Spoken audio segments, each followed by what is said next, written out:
Video शुरू करने से पहले एक बात साफ समझ लीजिए, ये कोई कहानी नहीं है, ये कोई कल्पना नहीं है और ना ही ये किसी लेखक का दिमागी खेल है।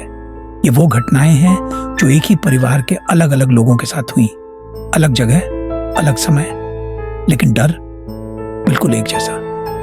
आप स्कैरी आवर्स देख रहे हैं। यहां हम आपको डराने के लिए नहीं, बल्कि सच्चाई के उन पलों से रूबरू कराने के लिए हैं जिन्हें लोग जिंदगी भर भूलने की कोशिश करते हैं। आज की यह कहानी आपको धीरे धीरे अपनी पकड़ में लेगी।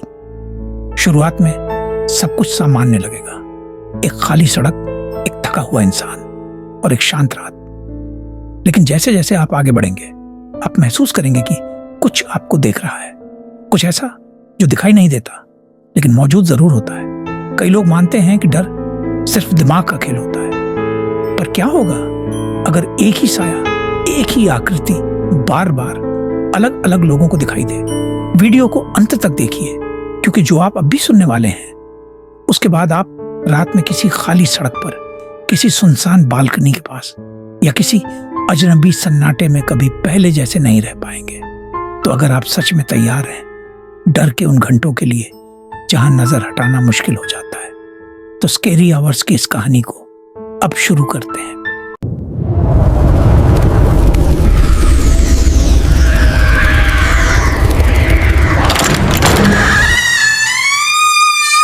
ये बात लगभग 2006 की है, जब मैं बिल्कुल न्यूबॉर्न था।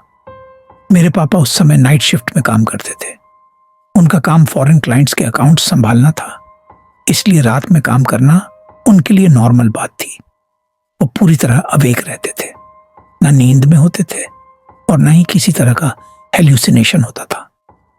एक रात वो सदर बाजार और कैंटोनमेंट एरिया से होते हुए घर लौट रहे थे। रोड बिल्कुल खाली थी, चारों तरफ सन्नाटा था और सिर्फ स्ट्रीट लाइट्स की हल्की रोशनी दिखाई दे रही थी। कार चलाते समय उन्होंने अपनी आंखों के कॉर्नर से एक सफेद सी फिगर मूव करती हुई देखी। वो सामने नहीं थी, बस साइड विजन में एक झलक थी। पापा ने न कार रोकी, न ब्रेक लगाया और न ही उस फिगर से कोई कांटेक्ट करने की कोशिश की। जैसे ही वो रोड खत्म हुई, वो सफेद फिगर भी अचानक गायब हो गई। मेरे पापा बहुत ब्रेव इंसान हैं, लेकिन उस रात के बाद वो उस एरिया से जाने में डरने लगे। काफी लंबे समय तक उन्होंने अपना रूट चेंज कर लिया। लेकिन ये कहानी यहीं खत्म नहीं होती। दूसरी घटना मेरी बुआ के साथ हुई। वो उस समय प्रेग्नेंट थी और डिलीवरी के आखिरी महीने में अपने इन लॉज के घर शिफ्ट हो गई थी। मेरे कजिन के पैदा होने के बाद उन्होंने फिर से ऑफिस ज्वाइन कर लिया। एक दिन वो बहुत ज्यादा थकी हुई थी। उन्होंने अपनी मदर इन लॉ से बच्चे का ध्यान रखने को कहा और खुद अपने बेडरूम में सोने चली गई। करीब 1.5 से 2 घंटे बाद उनकी नींद अचानक खुल गई। उनके शरीर में गूज़बम्प्स थे, दिल बहुत तेज धड़क रहा था। जैसे ही उन्होंने बालकनी की विंडो की तरफ देखा, उन्होंने देखा कि एक औरत अपने बच्चे को गोद में लेकर बालकनी से नीचे कूद रही है।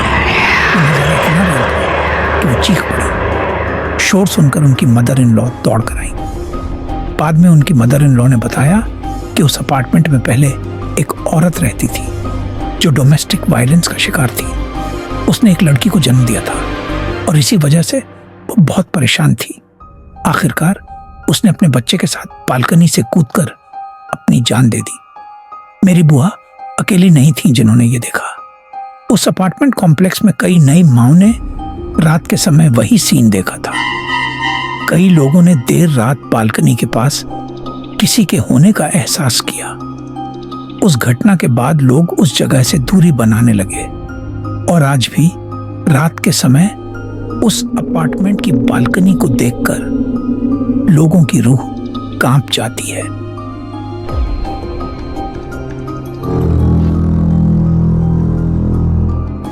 इस कहानी के खत्म होने के बाद शायद आप इसे सिर्फ एक किस्सा मानकर भूल जाना चाहें, लेकिन सच ये है, कुछ कहानियां वो खत्म नहीं होती, वो हमारे दिमाग में रह जाती हैं, हमारे डर में और हमारी खामोशी में। अगर आपके आसपास भी कोई ऐसी जगह है, कोई सुनसान सड़क, कोई पुराना मकान या कोई ऐसा इलाका जहां जाने से दिल बिना वजह घबराने लगता है, तो याद रखिए, हर जगह को चुनौती समझना बहादुरी नहीं होती, क्योंकि कई बार जो लोग अपनी हिम्मत साबित करने जाते हैं वो अपनी कहानी खुद सुनाने के लिए बचते ही नहीं। उनकी कहानी फिर आप सुनते हैं स्केरी आवर्स पर। अगर आप सच में उन कहानियों को सुनना चाहते हैं जो लोग दफन कर देना चाहते हैं, अगर आप उन सच्चाइयों का सामना करने की हिम्मत रखते हैं जिनसे लोग नजरें चुरा लेते हैं, तो इस चैनल को अब भी सब्सक्राइब कीजिए, क्योंकि अगली कहानी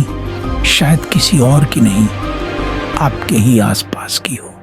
स्केरी आवर्स, जहां डर कहानी नहीं याद बन जाता है। धन्यवाद।